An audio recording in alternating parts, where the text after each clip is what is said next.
Take two. Cut. Pretty much. Hello, fellas. Hello there. Today we have a very special guest, Jack Pinson. So, Jack, introduce yourself. Hello. Thanks for having me on, guys. It's great to listen to your podcast and now be asked to come on to it. So I'm a bowyer. That means I'm a bow maker. I live in County Clare, and I make traditional and historical longbows. So, tell us a bit about that. Well, I did an apprenticeship in longbow making. It took me about 4.5 years to study with my master, Don Adams, who trained me. He lived in Roscommon at the time, so I'd spend about a full day in his workshop every 6 weeks or so. And he'd train me in the next step of whatever it was I needed to be learning at the time. And then eventually I was deemed eligible for a presentation to present some work pieces to the guild members to be assessed to see if they were of a correct standard to be granted a master level accolade, I suppose. Yeah. So I passed eventually. Second time round, actually. You can only present once a year at the craft guild, so I had to wait another year and go again, and I did pass it the second time round. And then I was a year on probation, and then I was a fully fledged master of the guild of traditional Bowyers and Fletchers for target longbows. That's what I ended up getting qualified in so far. Yeah. Not too bad. And obviously, like, you're really, really good at this. Like, I've shot your bows before; they're great. But it's not easy to make these things. Like, anyone knows if they tried to make a bow before. Oh, good luck. Yeah, there's definitely a lot of challenges involved. Yeah, you make it explodes. Yeah, I do that all the time. You know, I still do that. Not less and less going forward as I learn more stuff. And I'm still always learning. Always have to add that caveat in there. But read the timber, learn how the bows learn the layout and then shape them and carve them. So they're all what I make is wooden bows. So they're either laminated in layers glued together, or they're self bows, which means they're just one piece. And so those two types are very different, and you apply a different approach to making either a self bow or a laminate bow. Which do you prefer making? Well, I go through phases. And what do you prefer shooting as well? Well, again, yeah. My favorite bow to shoot is whichever one I've just finished. If that makes any sense.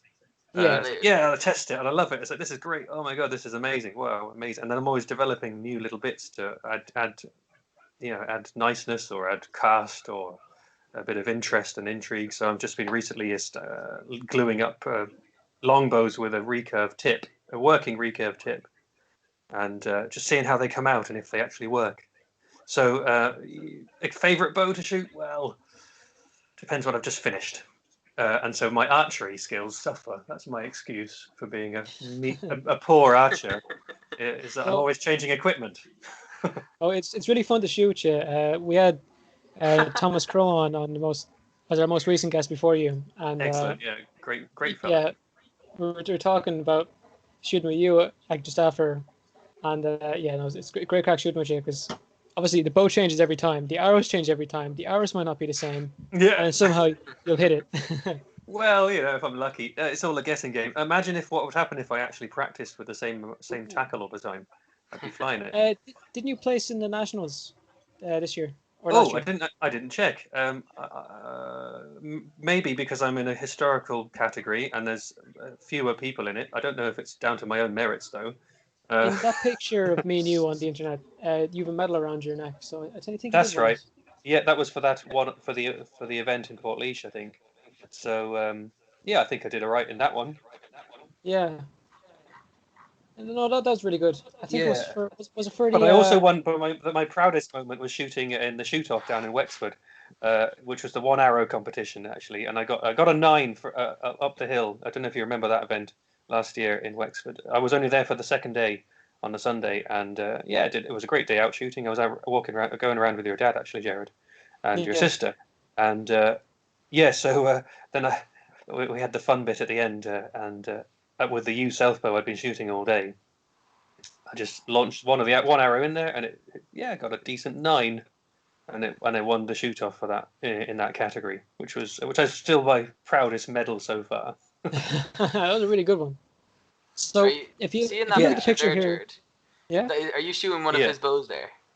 Yeah, we didn't shoot it. Like, obviously that'd be dangerous. No. Like, we were posing for sure. So what you have there is in the background. This is a picture that we can look up. We can direct listeners to look up. Actually, I expect. In the background is a boxwood self bow made out of so that's European box, or boxus is a Latin name for it, and it's a characterful thing. It's got lumps and twists in the grain, cracks down the belly of it. Yeah, it's amazing, and it's the hardest and densest native European timber, and it's very rare that you find it in long straight pieces. Now, straight is actually it's not really straight, but straight enough to make a bow with. So it's rare and hard and strong and really tough.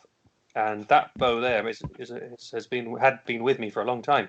It's since sold actually to one of the archers from that club, as it happens, from where we're taking a picture. And the new owner knew what he was taking on, and he's taken on like a very unique, special bow with that one. Now the bow in the foreground, which you're shooting there, Jared, is a U self bow, which means it's one piece of U. It's got antler nocks on it, and the nocks are side nocks, which means the groove that holds the string in place at the tip is only in one side, and it's in the opposite side on the bottom limb to on the top limb. So that's a historical method of making a bow, as we see from the Mary Rose longbows mostly. Probably. Always add the probably in, just in case we got it wrong so far. I say we, it's talking about archaeologists interpreting artifacts, really, isn't it? That's what it is in this case, So how come in that bow I have there? You see, like... just say that last sentence again, because I missed that. So, see the one I'm shooting there? You know, like, the part facing towards me is brown, and then the part facing outwards is a lighter color. Why would that be? That's correct. Yeah, that's what what I would incorporate into a U self bow would be the heartwood and the sapwood. So it would be the pale color is on the back of the bow, away from the archer. If you can imagine that, it's a pale kind of creamy color, and it's the sapwood. So that's closer to the bark. Not might have the bark just above it, or a few layers above, depending on how much sapwood was on the stave. And if I had to reduce a few layers of sapwood down to one growth ring. And then the red-orange color is the heartwood of the tree. Now in U, it's very well defined, the difference between the two, usually. And the reason I would leave both on the stave and therefore in the bow as well, is that the theory goes that the sapwood has a high tensile strength, which means it can stretch more readily and come back into shape again. And that's why you put it on the outside curve of the bow. And the heartwood has very high compressive strength, and that's what gives the bow power. It means it can be pressed together, in a sort of microscopic fiber level, and then spring back again. So the two together complement each other. The sapwood protects the heartwood from shattering and gives it cast, and the heartwood gives the bow power and cast as well in compression. So if you can imagine a cross section of a bow, and in this case a long bow, where it's a flat back and a curved belly, like a capital D, or if you like, it's plano-convex is the technical term for it. There's a neutral plane somewhere in the center of it. It's a theoretical point where there's no tension and no compression. Now there will be bending, but there's no tension or compression. So the further away from the neutral plane any part of the bow gets, the more tension or compression it gets, depending if it's in the outside away from the archer on the back of the bow, or if it's on the inside by the belly. I hope that sums it up in a nutshell for you guys. Jeez. And to think I failed woodwork. Well, that really surprised me as well there. That's really, really technical. Well, it is. I hope I've described it in a way that can be understood readily enough. If not, ask me another way and I'll try and find a way to explain it. Like when it comes down to the extreme basics of it, it's a stick and a string. Yeah, and that's it, and that still works. That's so beautiful about it. Yeah, well, I guess if you're going to go full sort of paleo archery, then you've got to figure out how to make a string, and then you've got to figure out how to make that string strong enough to be able to withstand the strength of the bow when it's being shot. And so, yeah, there's if you haven't got one or the other, it's nothing. Yeah. Yeah, it's the combination which is amazing. Yeah. So you also make bundle bows. So Oh yeah. you told me about those before. They're really cool to mess around with. Yeah, they are my take on. Well, the bundle bow in itself is basically a very basic, again prehistoric onwards kind Thomas, of look that bow. up, please. Sorry, what was it? You look up bundle bow. Yeah, that'll. Oh, sorry, my bad. And it'll be a series of laths, usually just like hazel sticks or bamboo sticks, bound together at intervals. And you can make them really big, you can make them chunky, or you can make smaller versions. And I make a junior version. Yeah. If you look at bundle bows, you're the first one to come up. Excellent. Well, look, there they are. That's really good. That's living Longbow. I didn't even mean to click into that one, actually. That's bamboo really funny. bundle bow. That's the name of it. That's sick, Hey, man. look. That's so. That's my so the reason you do it at all is to achieve a taper, or at least the effect of a taper as you bend the bow. Imagine you're bending the bow from the handle. The two limbs are going up and down as you're holding it, and then you put the arrow on the string and draw it back to where you're knocking your anchor point and release. So what happens is if you didn't have any taper, so a stronger section in the middle and a less strong section out towards the tips, the bend would be only in the center. So to spread the bend out over the limbs, you need to create some kind of taper. And so the sort of the really most fundamental and easy way to do that is to bind sticks together. And this is my slightly refined version of that very basic bow concept. Jeez, man.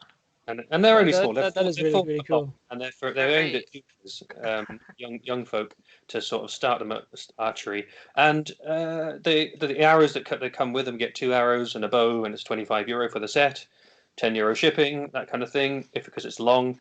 But the arrows I make with them are made of dowel and duct tape. And my idea really is that I can show that to people. And they can buy them with the bow, or they can buy extra ones, or whatever. If I'm at a market or something outside of quarantine, then they take 2 away with them as part of the set, and they can go and make them themselves. The idea is that you can start someone's making something and get interested in sort of a little bit of craft work, maybe to progress it further. So, and anyway, 2 hours is never enough, right, Jared? That's very true. You need at least 3. At least take way more. Maybe more like 30 if you can help it. Yeah. I do them in colours and sets and stuff, but people can make them themselves out of whatever. Tape. Just to say with the dowel. Yeah. Go on, sorry. Yeah, duct tape and dowel is what they're made out of. Yeah, they're only It looks very simple looking, but yeah, it looks very beautiful and then looks very functional at the same time. They are all of those things, yeah. And they do. You can apply to a bamboo bundle bow that I make here the same principles as you would to a full-size longbow. So, like safe shooting, never pointed at people or animals. That's the idea. You can use cardboard boxes for targets. That's what I say to people. It works very well. And you need to look after it and stop it getting damp, stop it getting dried out too much. Keep it oiled and keep it looked after. And you can also practice bracing and unbracing the bow the same way you would for like the push-pull method for a longbow. So it's just a smaller version. It's more accessible to smaller people. So that's what I have in mind when I sell these and when I talk to people about them. And I've also got the world record in making them. I've made what is it? 16 in 5, and the arrows to go with them in 5 hours. Huh. Well. That's a secret now that I wasn't supposed to tell anyone. That's really, really good. Yeah, well, I think I might be beaten for it now, but it's like I've got a method for making them anyway. Yeah. Anyway, carry on. Yes. They're like really, really cheap. Actually, like if you look up cheap bows, like you'll find like really crappy things you might find on Wish. They're basically toys. But no, something like that is proper. Definitely the cheapest bow you can buy in Ireland. Arguably in Europe. And made by me on Wish in for my workshop. €24. And I bet it's Does made this of look plastic. any good now? I'm looking at that thing right now. It won't be £50. Number one, Hmm. any bow that's 24 quid is going to explode the second you touch it. Don't This. trust it. Or That- it's a display set, yeah. yeah, no, it will be dangerous. Like Like, it's obviously really you get hard what to you break get what you pay bamboo. for normally. Especially It, if it's from Wish, it's going to be really bad. It'll explode. Yeah, but like that's the whole thing with Wish though, is that they're always Wish is, it's shoddy kind of Yeah, scammy kind of website, isn't it? Like I've never bought. Have you ever bought anything off Wish? I don't think I ever have. not for archery, but for Jack's bows. Jack sells the cheapest bow I know outside of what are they called again? Bear Paw. They have a bow that's like 49 quid or 50 something quid. mm. So Yeah, yeah, look at that. They're check all out Jack. it's They're all based Wish. in America, aren't they? Or wait, is it a German bear paw, you mean? They're There's German, yeah. yeah, there's an American one as well, I think. Or maybe that's bear archery. I'm getting confused. Yeah. Now, what do you get for €50 now? Let's see. What could I match that with my own products? Yeah, I don't know. It just depends, doesn't it? Like you get what you pay for. Now, what you get. So if I'm looking to make a bow for somebody and someone's ordering a bow, I need to find out their draw length, their draw weight, and what sort of type and style they're looking for. If they want a self bow, they want a target bow, laminate bows, or a war bow or something else. There's lots of different categories, and Yeah. just some basic Um, information, and then they can be customized as well. Speaking of war bows, one of the most Oh impressive yeah, things I've as seen you do. at a competition was you pulling back was a £150 bow Well, that no, no not one quite else that could much pull now. back. No, I can do. I have a 110 pounder, Ah, which is not quite as impressive, but still pretty high. No, there's people out there who can shoot over the 200 pound draw weight. Joe Gibbs being one of them. But my limit is sort of in the 80-90 pound range, really, to be able to draw at the moment. to 110 is clarify, a little I bit shoot stretch. 38. 38, yeah, but that's a recurve as well. So they hold power differently. They feel different when you have them drawn back to full draw. Yeah. Yeah, but you can train up. We'll get you trained up, into full step in Shoot method. war Joe bows Gibbs, regularly. You just shoot mentioned there Joe Gibbs, didn't you? Yeah. Yeah, he's a mighty fella, and he's a member of the Craft Guild as well. And you'll see him in various videos on YouTube and other places, and especially doing some work with Todd of Todd's Workshop recently, which is some great armor piercing tests, which they were doing with warbows, medieval arrows or replica arrows, and a medieval replica breastplate made in the same way, differential thickness, and then when we're looking for penetration power, so that's a good one to look up for anyone. But as he does a lot of stuff, and he's a bit warbow specialist, and heavy bow shooter, as are some other people in the UK, and especially in the UK and Netherlands as well, and I think a few over here in Ireland. In the UK, they've obviously a rich history with the longbow because pretty sure they invented it. Well, yeah, they're Welsh actually for this in this iteration. Well, But it wasn't UK at the time. It was close enough. various princedoms in Wales. Well, when was it made? Well, it was first brought into used in its form as a military weapon by Edward the First. Was that the 14. 1240s, 12 to 1300 or something like that. Anyway, look up Edward the First's reign, and then you'll get the dates for that. But he saw the potential of the Welsh archers when he went to annex Wales and fight them, and ended up winning, but not through building castles and occupying places. He saw the potential of these Welsh archers shooting probably wych elm tree trunks effectively. They were bows, but they were big, yeah, and he basically used that technology and multiplied it to kind of encourage a culture where the warbow was adopted by the general populace of the shires of England. and then that sort of spread to Gascony and Aquitaine and the other territories at the time of the well, yeah, maybe not Aquitaine. Anyway, different times, different eras, it spread and became culturally accepted as a thing to be doing. So every able-bodied Englishman at different times, had to shoot at the butts to practice. And you'll see remnants of that in England, especially where there'll be Butts Lane, for example, and that'll be where the various villages around the middle and the south of England will have names like that, and they'll be all the old areas where the shooting used to happen. And there was a Finsbury Field practice happening in London as well. You'd really want to have good aim, wouldn't you? To be like, could you imagine missing that? Yeah, they're heavy bows as well. Exactly. There's a law in York that is still legally binding, but obviously not enforced. All males over the age of 14 are required to practice longbow for at least 2 hours per week in York. Yeah, in York. Okay, I wonder why it stayed in York. Is it like must be on the statutes of the town, the charter of the town, or something like that, or the city? Oh yeah, that's amazing. Apparently, it's legal to shoot someone with a bow and arrow in Scotland. Is that true? Is it true though, or is it that they have to be facing away from you or something, or facing the border? I don't know. No, I don't know if these it's on the statute books from various case law issues in the 13 or 1400s, and there's just stayed there. Sorry, go on. Oh, no, that was it. Yeah, that's yeah. So apparently, you can shoot a Welshman after midnight with a bow and arrow. Is it true? Yeah, I know, right? Is it true though? Imagine if you tried to do it now. What would happen? Do you think? I mean, that was 2003. Maybe. Yeah. Maybe in 17 years, when they've had one too many people that were bowed to death, they were like, maybe we got to change this law. One is too many, is it? Oh, yeah. Well, maybe not.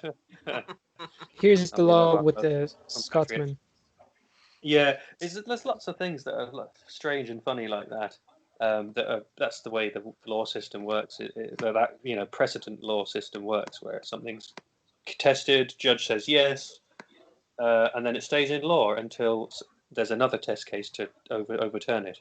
So that hasn't been overturned yet because it's just so crazy. I guess it happened once, and the judge's buddy the judge got him off by saying it's legal suddenly. That kind of thing, probably, possibly. Yeah, so there's a lot of that sort of law hangover, especially around archery, actually, and other kind of strange sports from the medieval era. So warbows, to be a warbow, it needs to be a full compass bow, which means it bends all the way through the center of the handle. There's no stiffer section in the center, so it's a full compass bow, comes compass at full draw, and it needs to be at least 70 pounds, probably more like a minimum 80 pounds draw weight. Most of the time now it's sort of 100 plus, really, to be considered a proper warbow. And 100 pounds draw weight at 30 inches draw length, or whatever the archer's draw length is, really. So, and preferably it should be made out of yew or wych elm, but other white woods would be acceptable as well, or laburnum. Yes, they're quite amazing things if you think about the amount of power that is in them, and they stay together as you shoot them. Yeah. And they're designed to shoot a really heavy arrow a long distance, and hopefully maybe penetrate plate armor, maybe not, depending on the arrowhead.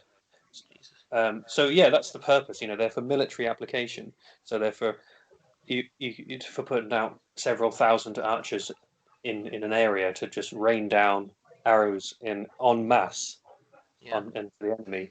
That's how they were used to most effect during the 100 Years' War between the 1330s and the 1450s. England fighting the French in France. Yeah, so that was France, didn't they?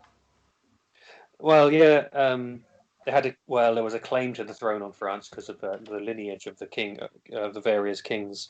Edward III being the first one who prosecuted that war.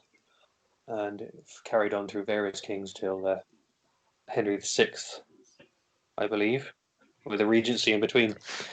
I'd have to look up my 100 Years' War history again to get all those things, all those dates.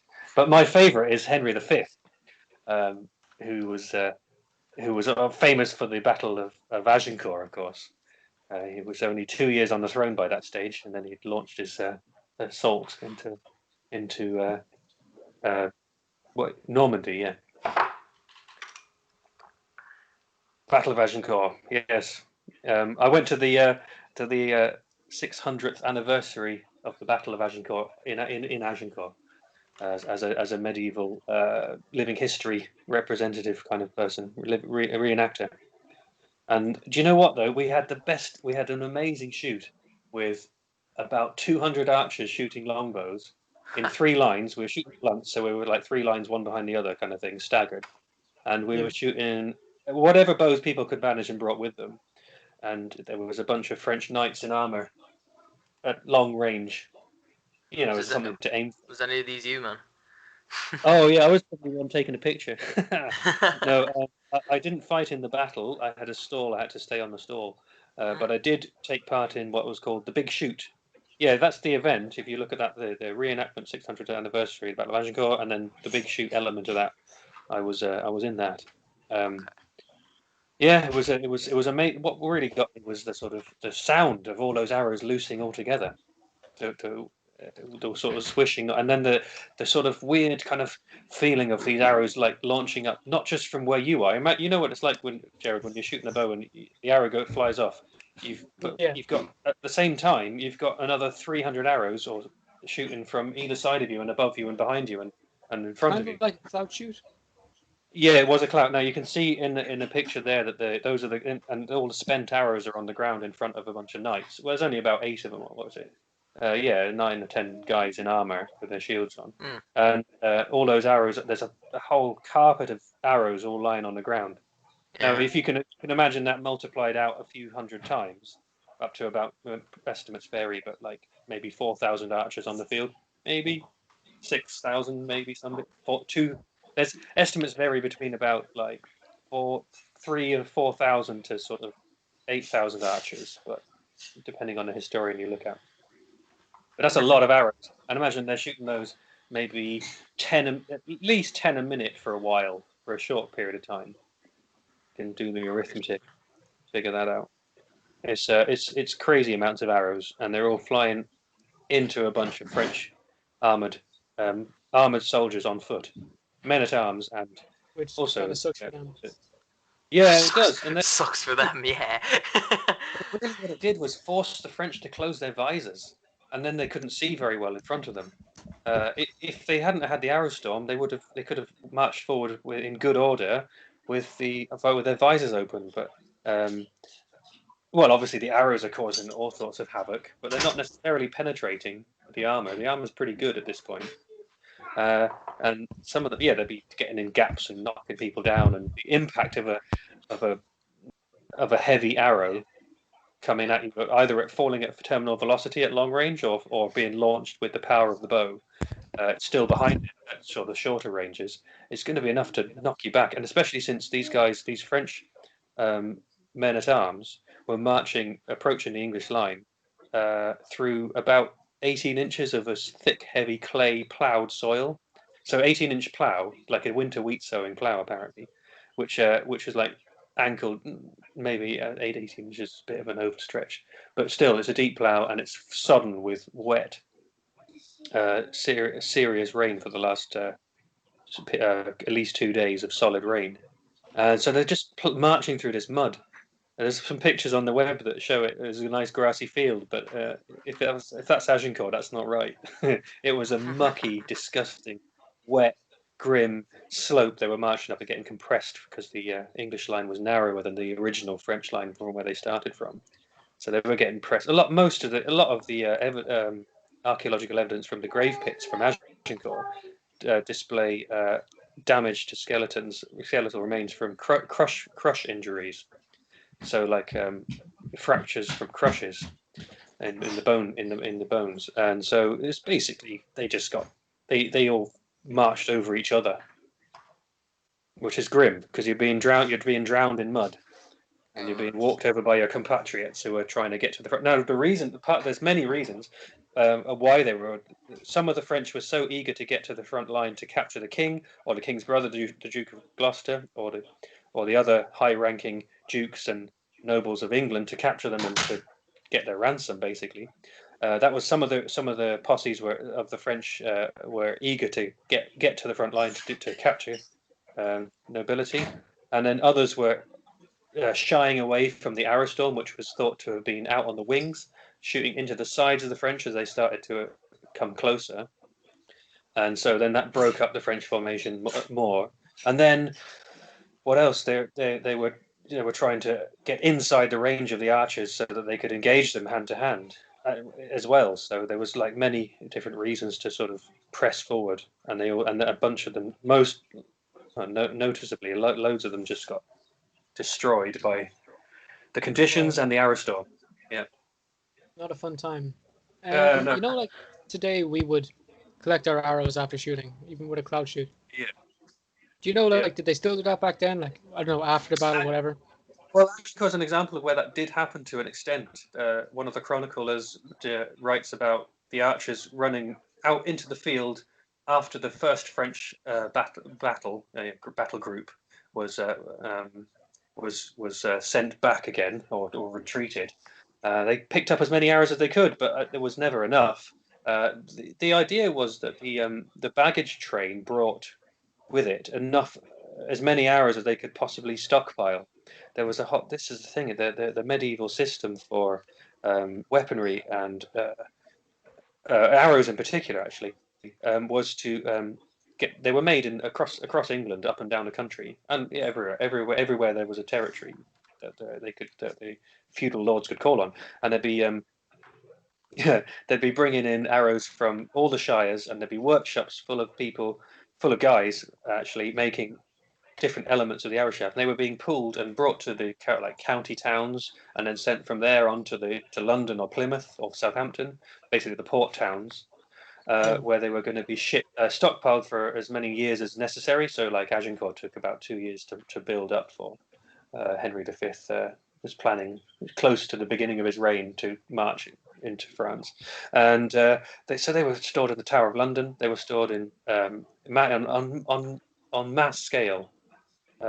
It's mind-boggling to think of the numbers of arrows that were being stored and kept at any time.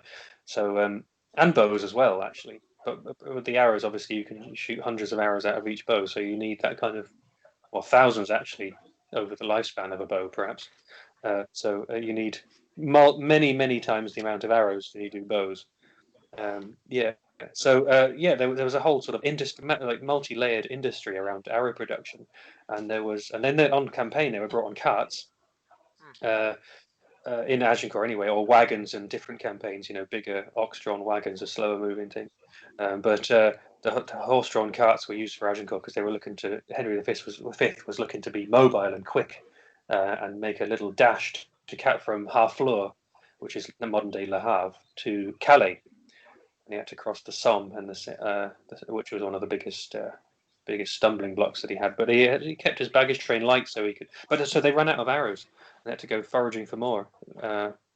But anyway, the archers they acquitted themselves well. The account is that the archers did the damage, but there's also lots to be said for the conditions and also the men at arms who didn't break.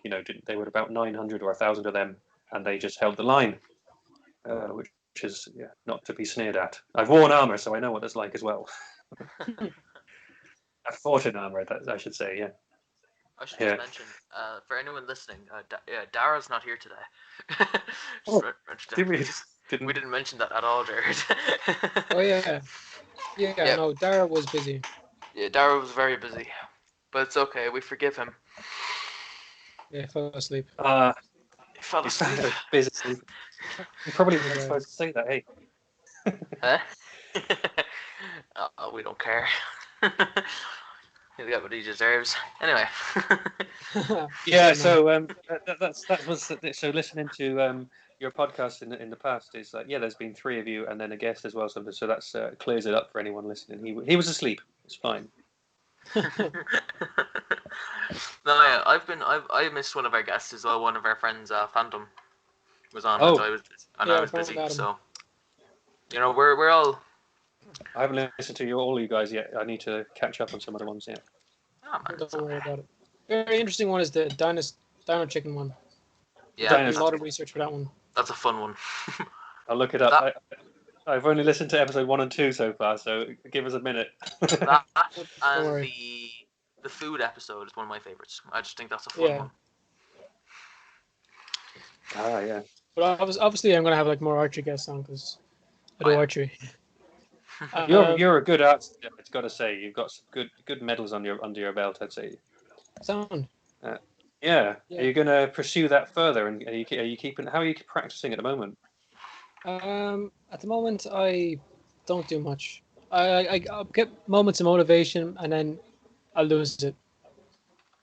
So it can be tough. Easily done. Right. Yeah, I can only shoot in my back garden really, so it's a bit tough.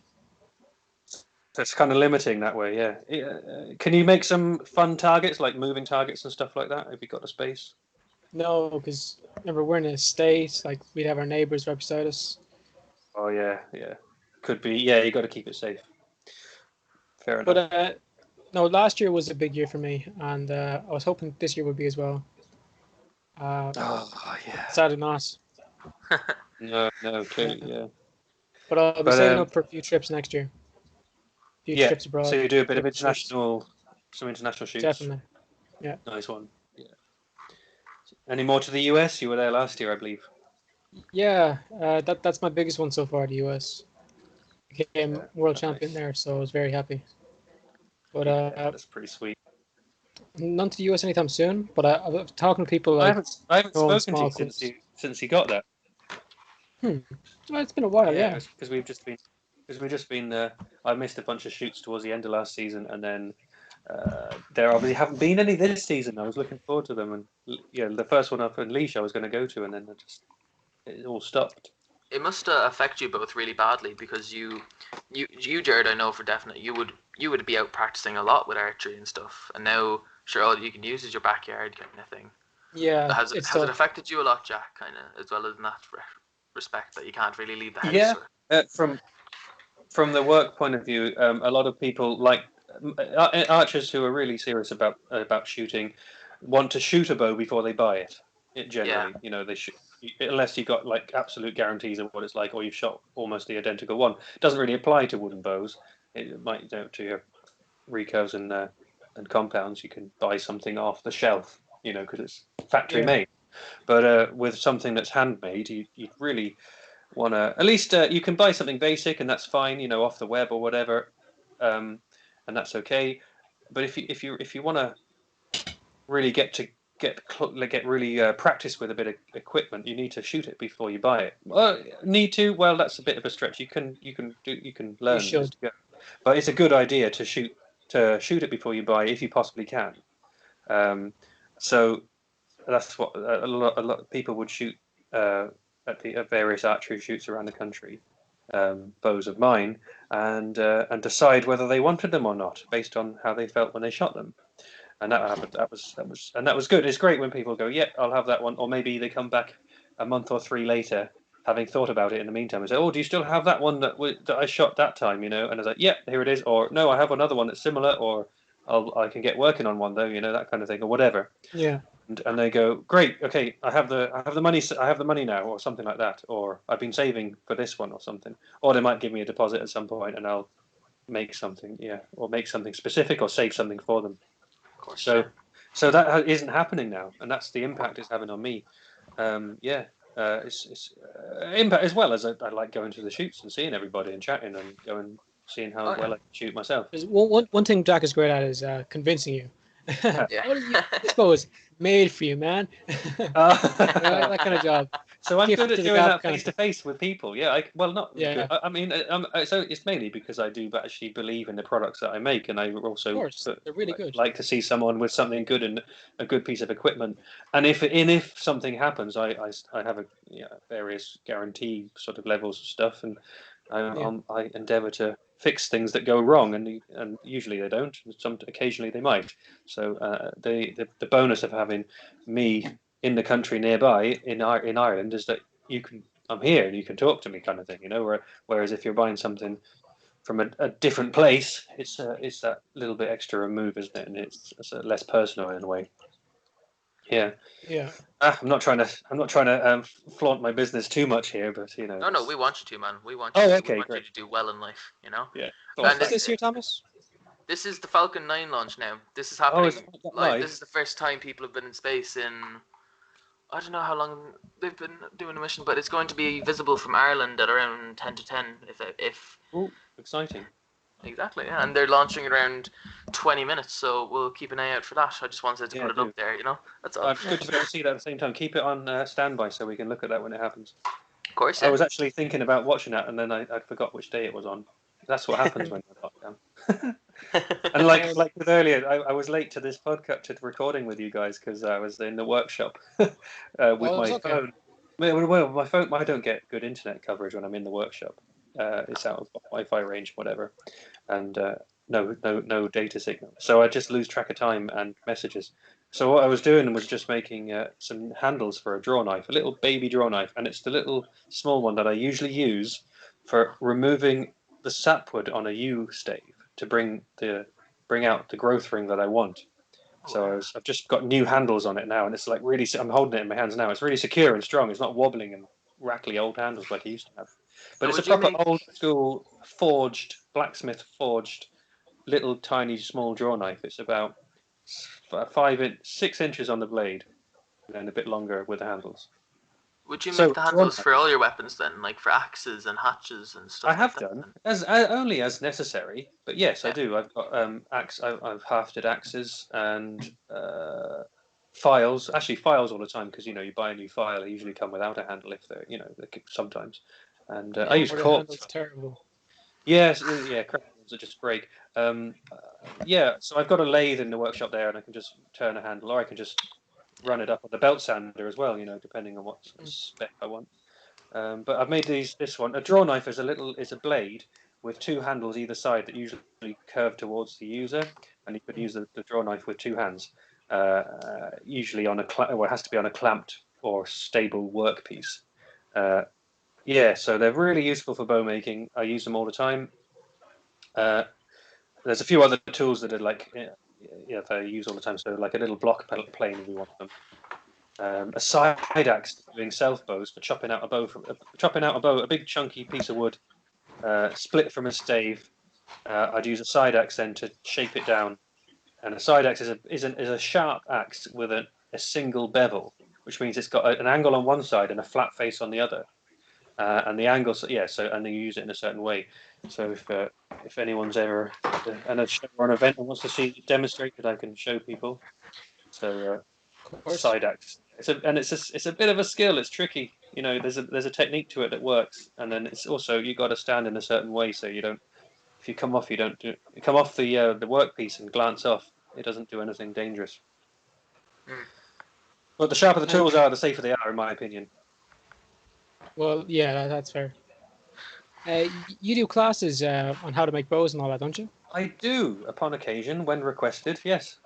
So Tell if us a I bit about that. who've never had any experience in bow making, would by the end of your class I should be able to make some form of bow. Or have made it already. Yeah. Oh wow. Yeah. Well, or nearly, or go away with the knowledge of how to finish it, having made the majority of the bow. Yeah.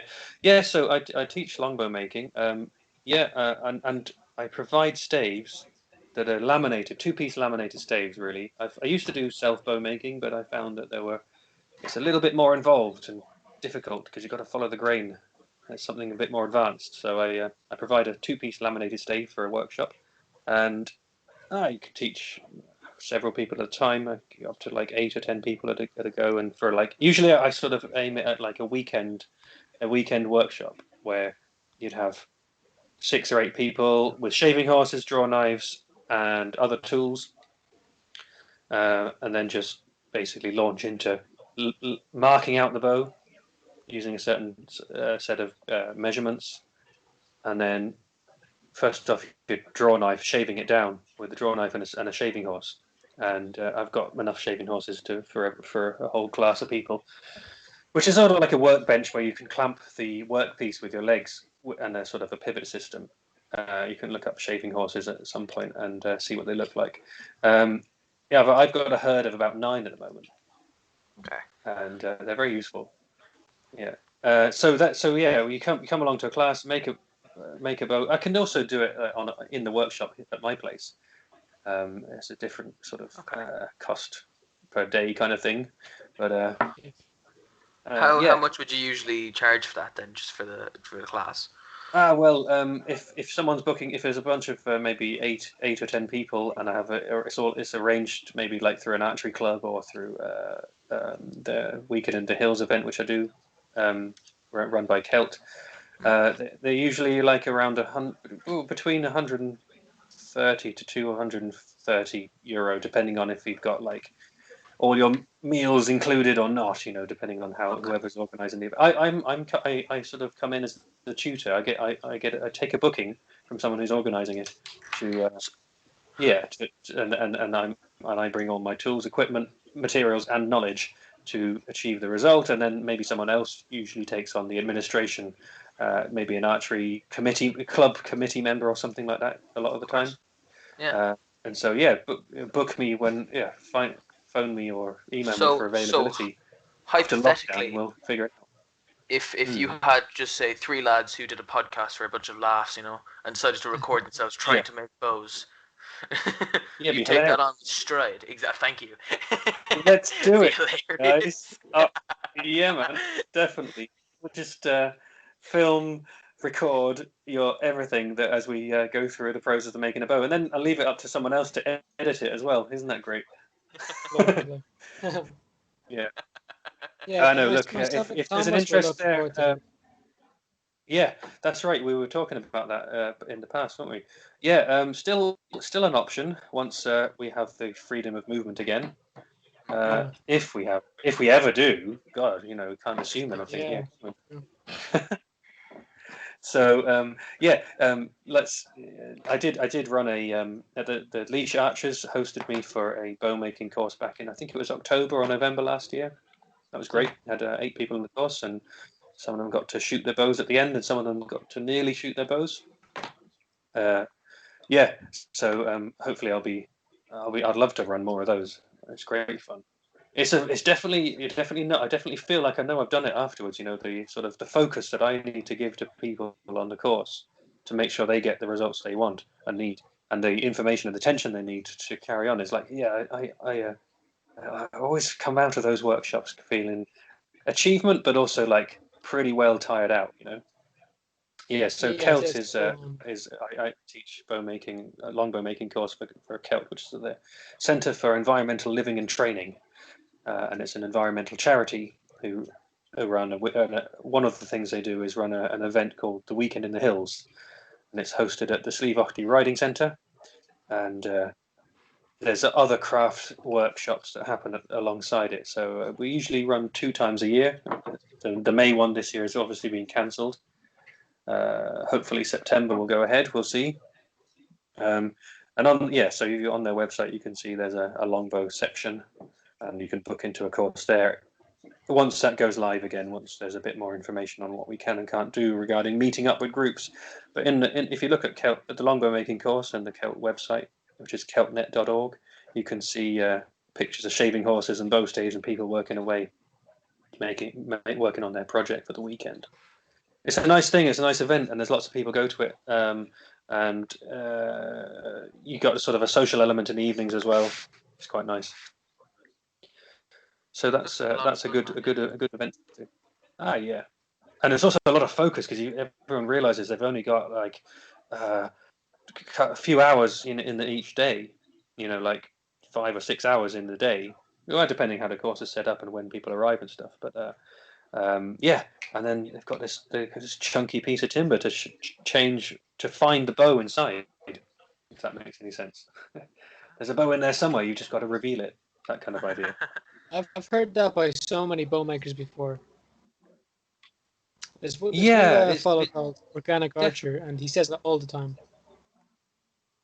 It's definitely like that, especially with self bows. And I follow him on Instagram as well, as I think. And the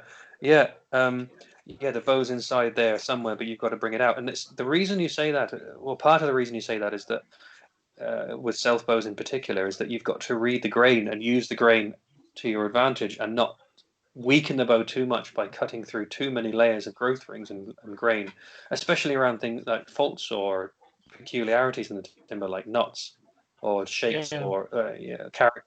So you've got to leave additional material around what would otherwise be a weak point. And so you're drawing the shape of the bow out of the chunk of timber. Yeah, it's a concept that really kind of works when especially when you get launched into doing it. You can really sort of understand why people would use that as terminology to describe how to make a bow. I don't want to update that one. Awesome. Yeah, so questions, go ahead, yeah. You did something with Jim Gavin before. Oh yeah, that was back in January. So tell us all about that. That was really interesting. Jim Gavin, many people would know that he was has been a very successful football coach for Dublin City GA Football Club, and won, what was it, 5 All Irelands in a row, and I think 7 overall. So yeah, amazing stuff. Yeah. Now I would admit, I have to be the first to admit that I don't follow football very closely, but I have become more interested since January. So yeah, I was asked by the mayor's office to make a presentation piece for Jim Gavin. So he was being given the accolade of freedom of the city of Dublin. He was the 81st person to ever receive it, maybe 83rd. I can't remember, but anyway, it's a very prestigious award to receive. Oh wow! It's a recognition of career. And career achievement recognition. Now, part of the medieval law around the freedom of the city of Dublin is that every freeman of the city needs to furnish themselves with a bow and arrows, and also a mail coat and a sword and shield or something like that.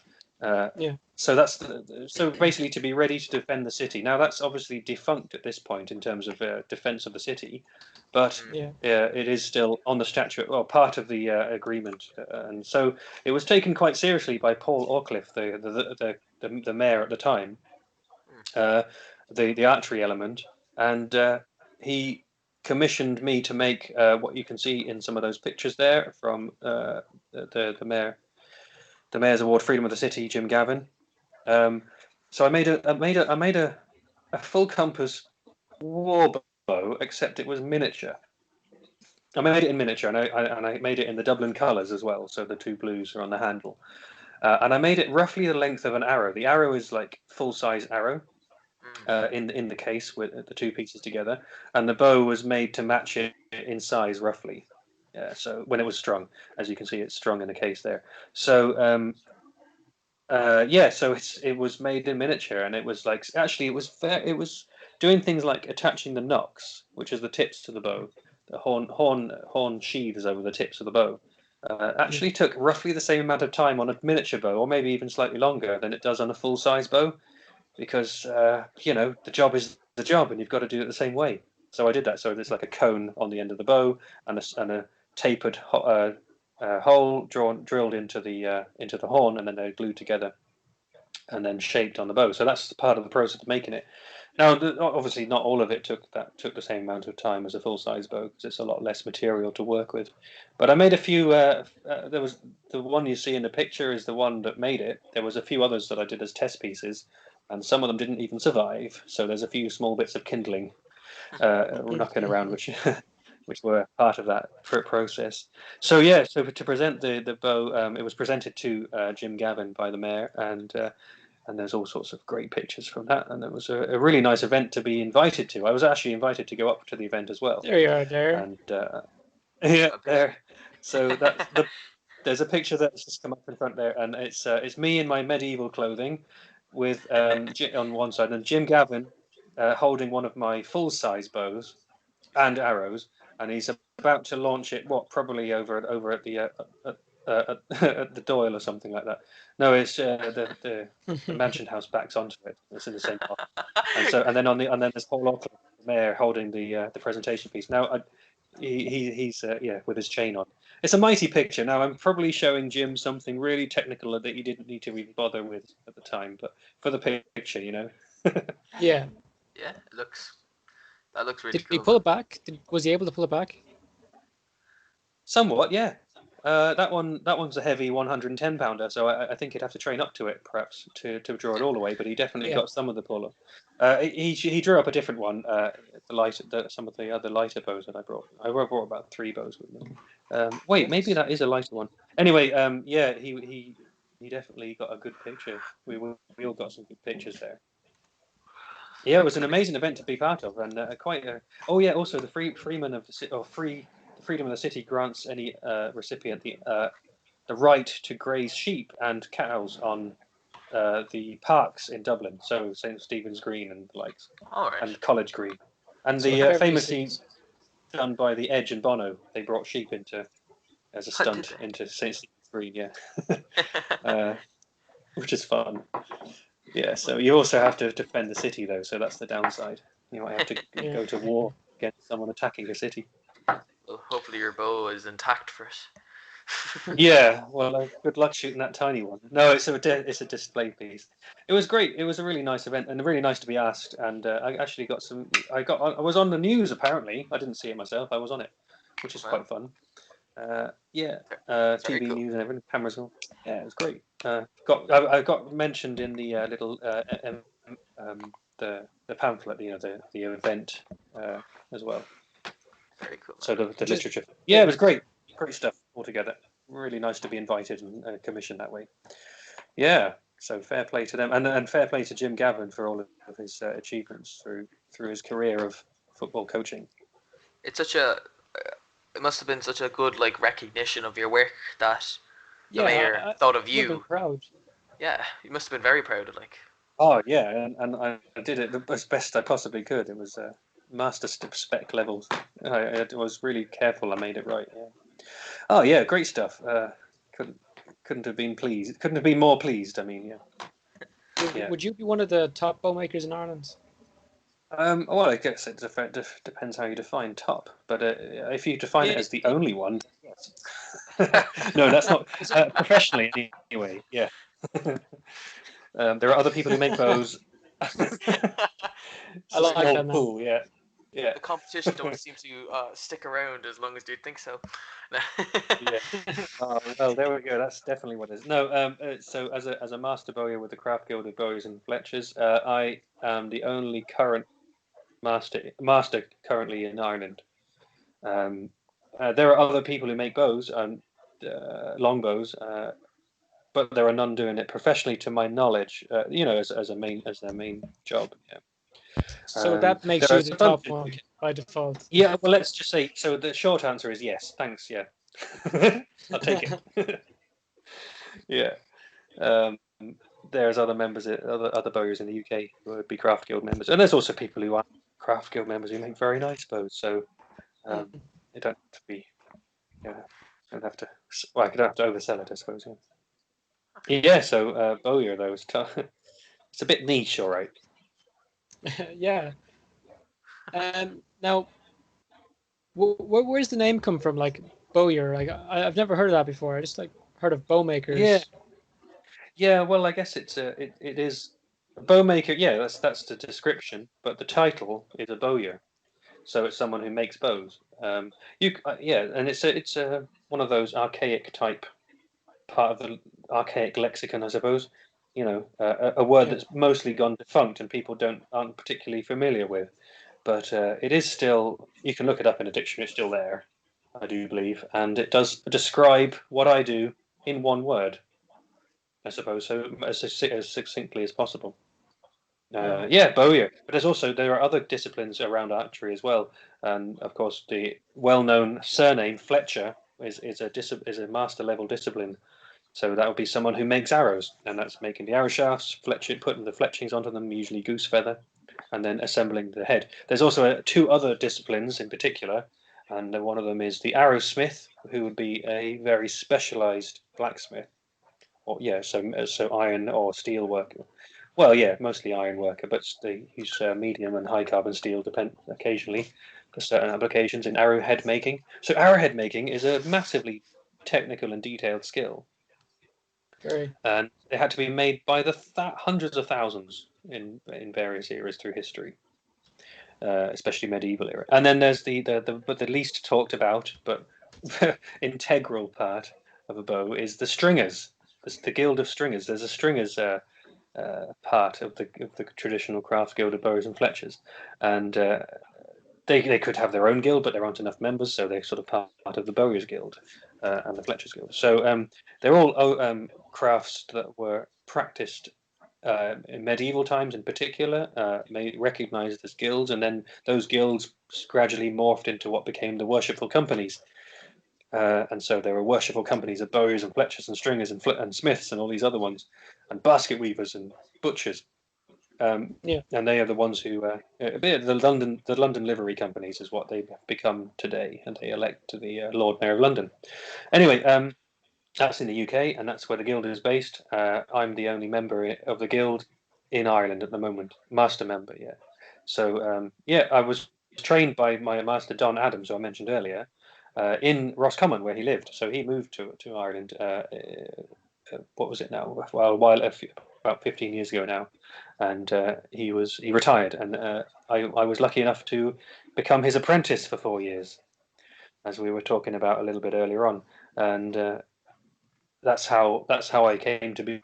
I was already in Ireland, and then I took up the craft when I was over here, and then eventually got qualified. Yeah, so that's how that all sort of played out. So. So the Master Bowyer, yeah, that's me anyway. Bowyer, and the term, it's a strange one.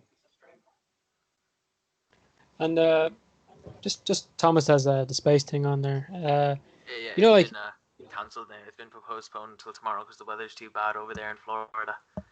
I know, right? Well, what I was going to say is, pardon? You could send them some of our weather. It's been very good over here. Yeah, they actually could, yeah.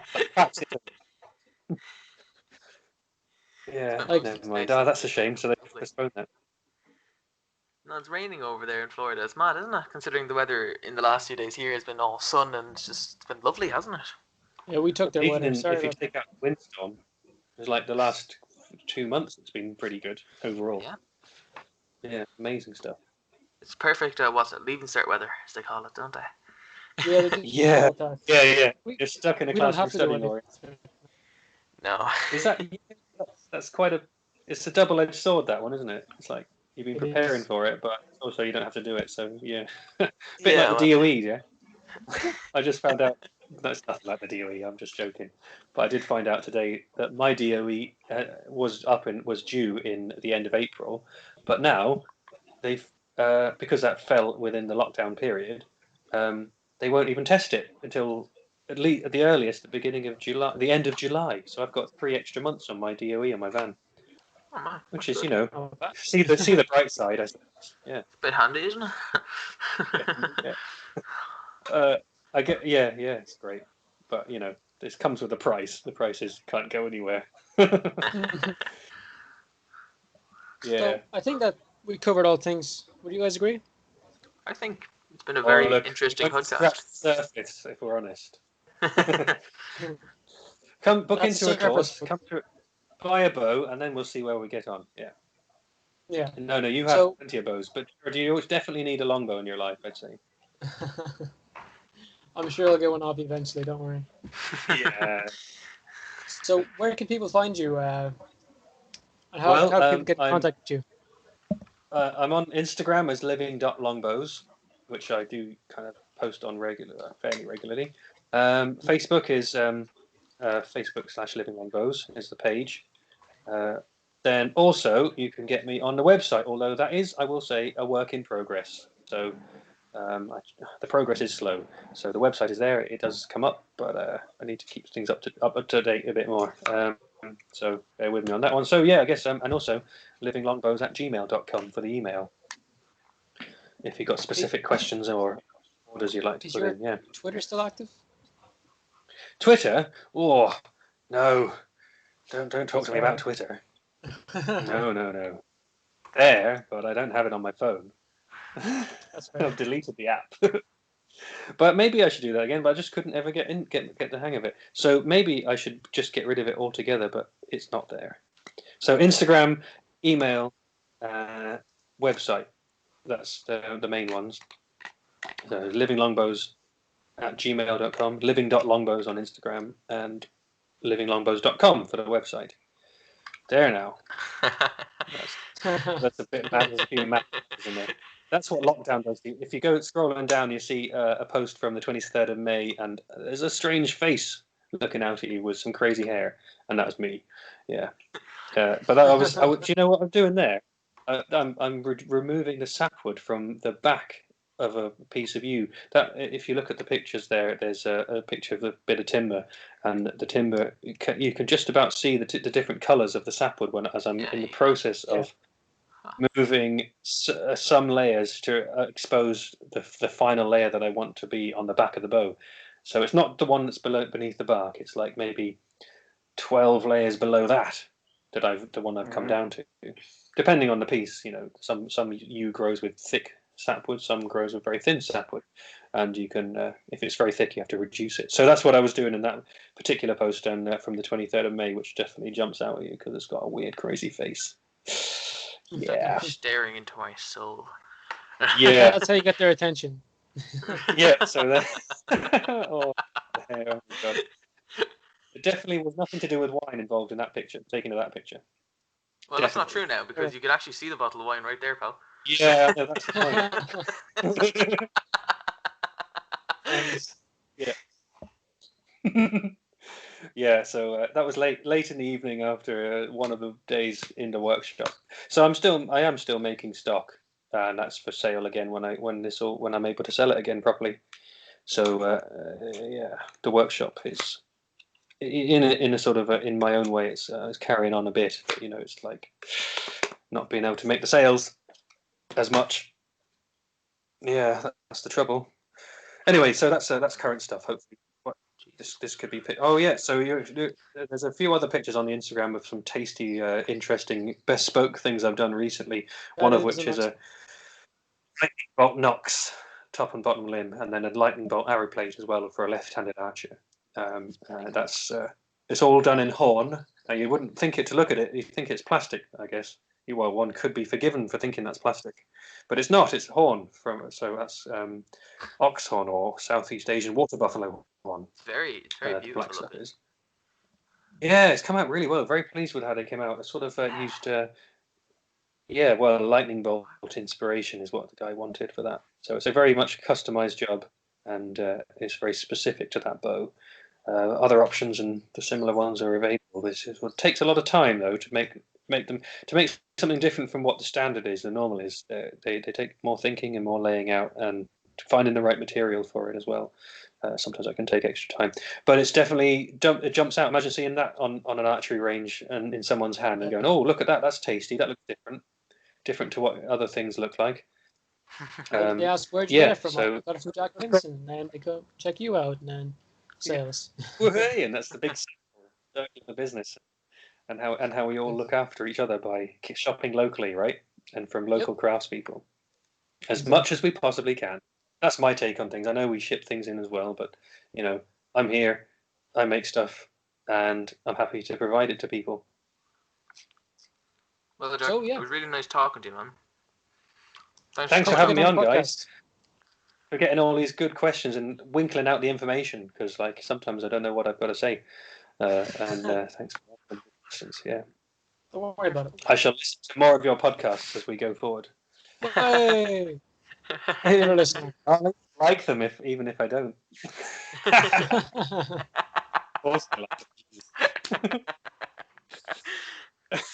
Right. All right then. Cheers. So, everyone make sure to like, comment, subscribe, and tell your grandma about the podcast. Take your handy.